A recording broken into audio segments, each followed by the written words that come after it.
안녕하세요. 대동 언석의 최민호입니다. 제가 오늘 준비한 것은 성공적인 재수 전략인데요. 본격적으로 말씀드리기 전에 우선 국어 공부를 어떻게 할 것인가에 대해서 간단하게 말씀을 드리고 또 그에 따른 문제풀이도 함께 보고 넘어가도록 하겠습니다. 자, 많은 분들이 사실 국어, 영어, 수학 중에서 국어를 제일 좀 등한시하시죠. 그래서 작년에 많이 힘드셨을 텐데요. 올해도 똑같은 그런 현상이 벌어지지 않을까 걱정이 됩니다. 그래서 제가 몇 가지 말씀을 드릴 텐데, 자, 어떤 분들은 국어를 아주 쉽게 생각하십니다. 그리고 이해 위주의 과목이다라고만 생각하시는데 그렇게 하면 안 됩니다.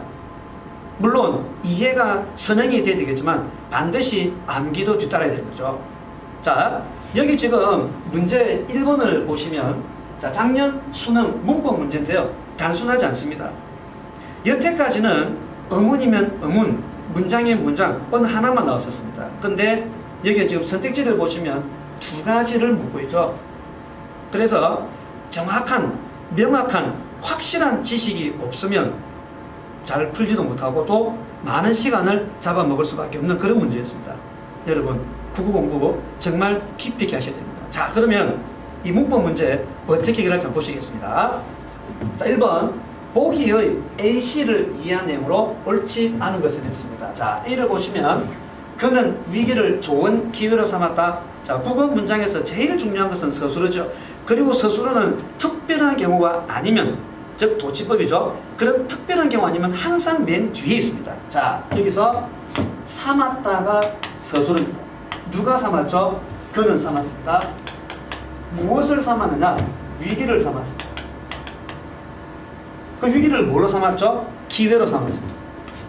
내가 부사하거든. 그러면 1번 선택지가 서술어의 자리수를 묻는 문제인데요. 자, 서술어의 자리수는 하나의 문장이 성립되기 위해서 서술어가 반드시 필요한 문장 성분의 개수를 말합니다. 그럼 여기서 이 삼았다라는 이 서술어는 과연 몇 개의 문장 성분이 꼭 필요할까요? 자, 여기 보시면 그는 주어, 위기를, 목적어, 기회로 부사 몇 개입니까? 3개죠. 그래서 1번 선택지, 자, A의 삼았다는 주어 이외에도 2개의 문장 성분을 필수적으로 요구하는군. 자, 그러니까 몇 자리 서술어? 맞습니다. 3자리 서술어죠. 자, 그 다음에 좀 더 보겠습니다. 그는 위기를 좋은 기회로 삼았다. 근데 기회는 기회인데 어떤 기회? 좋은 기회입니다. 그럼 여기서 좋은이 기회를 꾸미죠. 근데 자세히 보시면 이 좋은이라는 관형어의 꾸밈을 받는 최근 기회가 이 좋은의 의미상 뭐가 됩니까? 맞습니다. 주어가 되죠. 뭐가 좋다고요? 기회가 좋다. 자, 이렇게 되면 그냥 좋은은 단순히 그냥 관형어가 아니라는 거죠. 여기에 기회가가 있습니다. 이게 주어입니다. 뭐가 좋다? 기회가 좋다. 그럼 기회가 좋다죠. 그럼 얘가 서술어가 됩니다. 이런 식으로 전체 문장 안에서 관형어의 구실을 하면서 주어 서술어가 있다. 이런 것을 무슨 절? 어자를 빼면 됩니다. 맞습니다. 어자를 빼고 절을 넣으세요. 즉 관형절입니다. 자, 그 다음에 두 번째, 바다가 눈이 부시게 파랗다. 뭐가 파랗습니까? 자, 바다가 파랗습니다. 주어 1, 얘가 서술어 1이죠.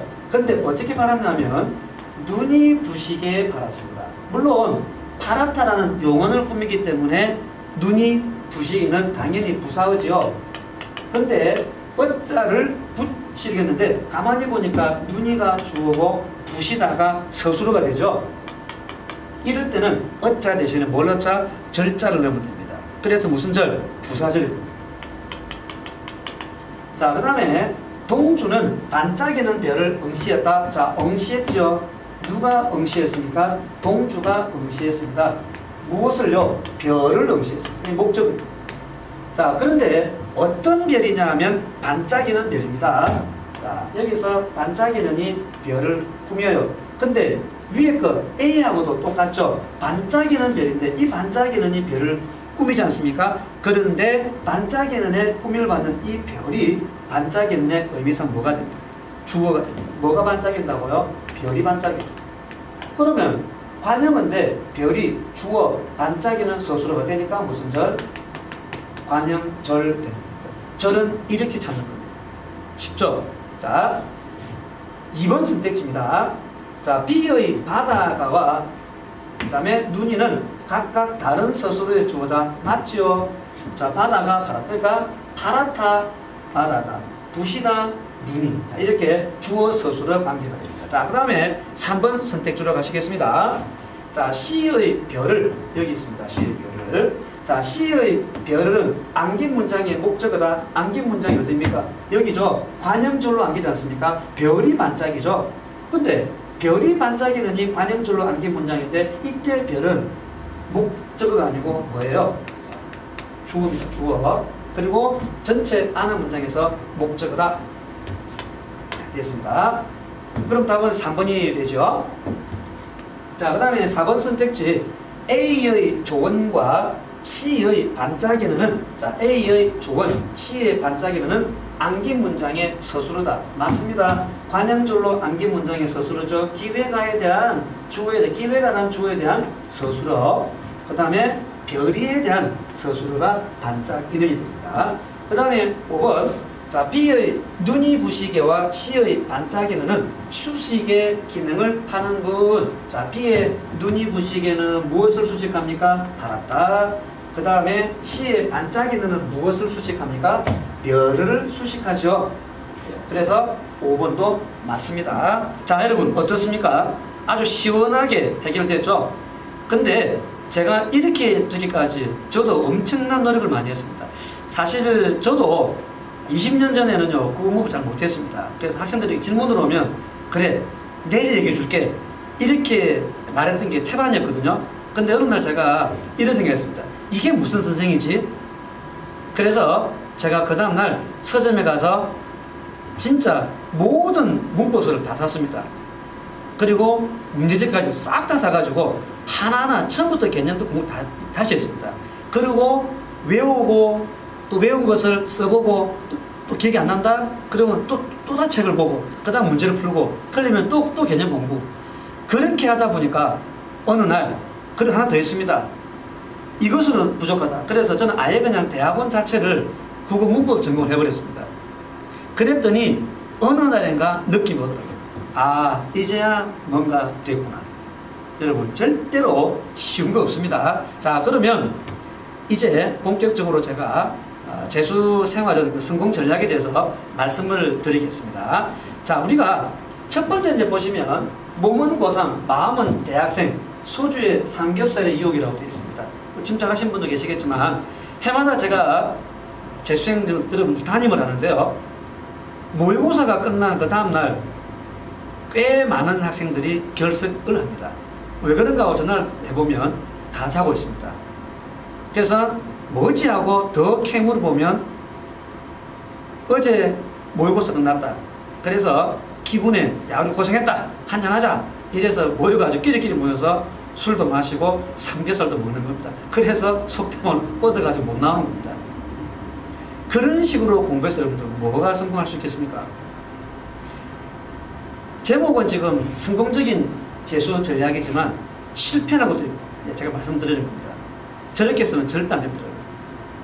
자, 그 다음에 두 번째가 자, 초등학교 1학년 때 처음 경험한 작심삼일의 아픔인데 무슨 말씀을 드리고자 하느냐면요.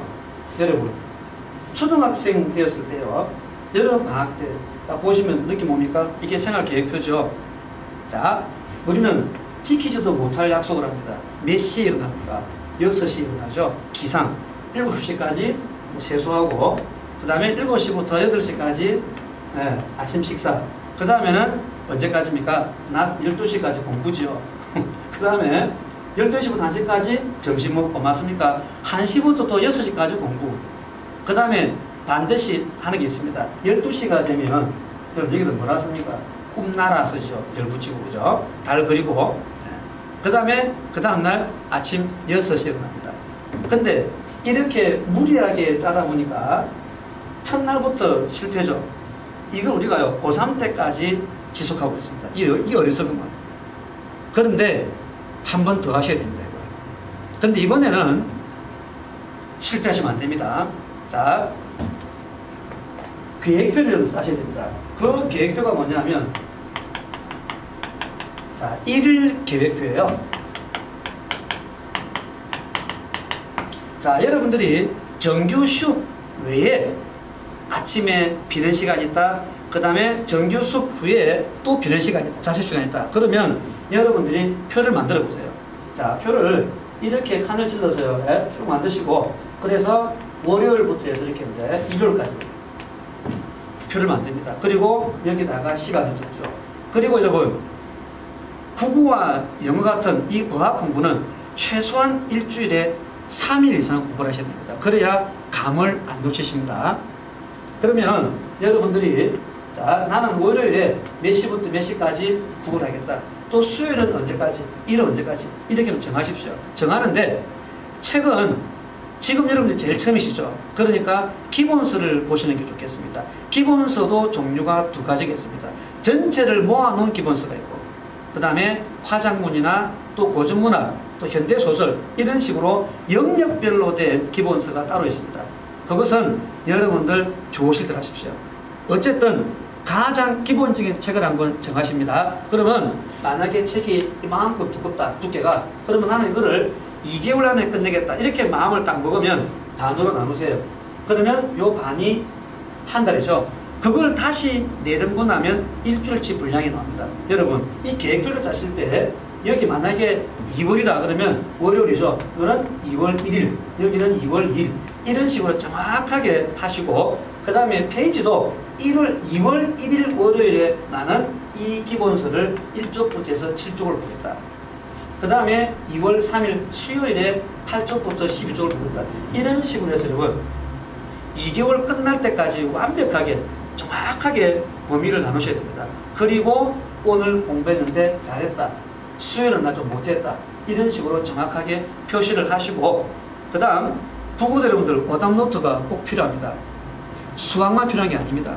왜 오답 노트가 필요하냐면, 자, 시험을 칠 때 1번과 2번 중에서 엄청난 고민을 합니다. 그리고 결정을 하죠. 난 2번이야. 그런데 답이 1번입니다. 그러면 나름대로 연구를 하죠. 내가 왜 틀렸지? 답지도 보고. 그렇게 놓습니다. 그런데 약 일주일이나 조금 더 길어서 한 달 뒤에 또 시험 치면 우리는 2번을 선택할 확률이 훨씬 높습니다. 왜 그러냐? 마지막 그 결정의 순간에 우리는 이쪽에 마음이 많이 쏠렸죠. 그래서 우리의 머리는, 우리의 뇌는 이쪽을 더 좋아하고 있습니다. 이것을 강제로, 억지로 바꿔놔야 됩니다. 그게 바로 오답 노트입니다.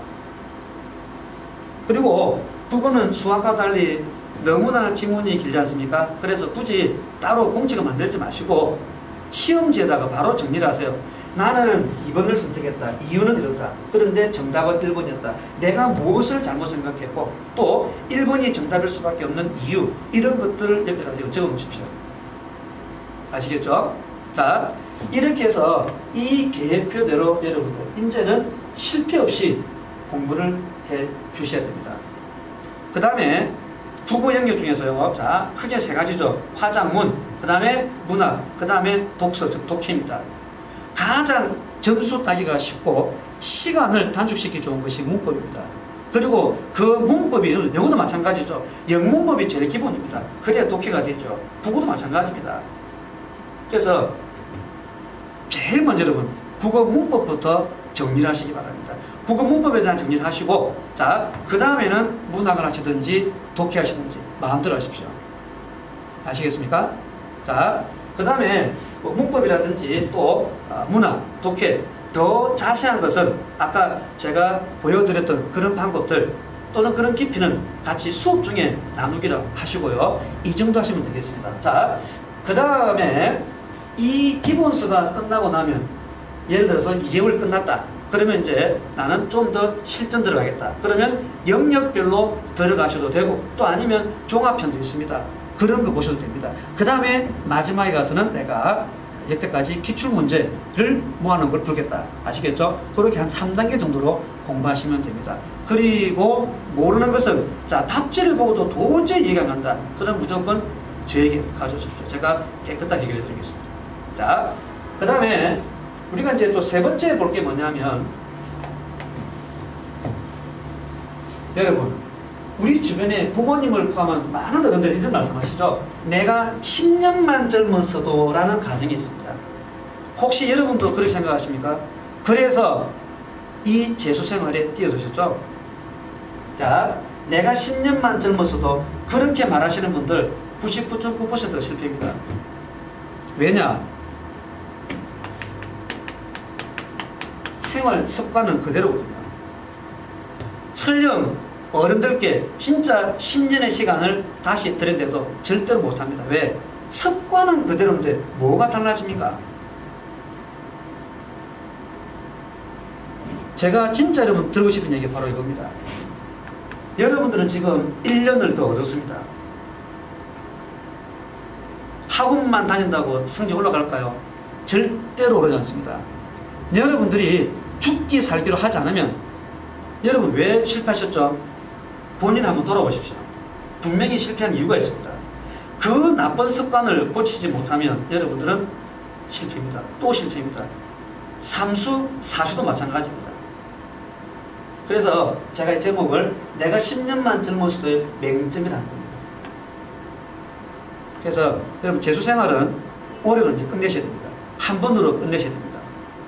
그래서 주변에 여러 가지 유혹들 뿌리치셔야 되고, 그 다음 내가 여태 이런 잘못된 습관 때문에 실패했다. 그거는 누구보다도 본인이 잘 알고 있을 겁니다. 그 나쁜 습관 여러분 1년 동안 꾹 참으셔야 됩니다. 아시겠죠? 그래서 제가 말씀드린 것처럼 이제 이런 유혹들도 뿌리셔야 되고, 그 다음에 이제는 정말 작심삼일 되면 안 됩니다. 아까 제가 말씀드렸던 그 계획표, 일일 계획표 그대로 반드시 실천하시고, 모르는 것은 선생님께 질문을 하시고, 아셨죠? 그 다음에 마찬가지입니다. 이거 절대 이런 마음 먹지 마시고요. 지금 이제 출발입니다. 그래서 처음 먹었던 마음을 절대로 변하지 마시고 꿋꿋하게 주변 눈 돌리지 마시고, 아시겠습니까? 그러면 반드시 성공을 합니다. 여러분이 가시는 그 멀고 험난한 길에 저 최민호가 함께 하겠습니다. 지금까지 대동 은서가본 최민호였습니다. 고맙습니다.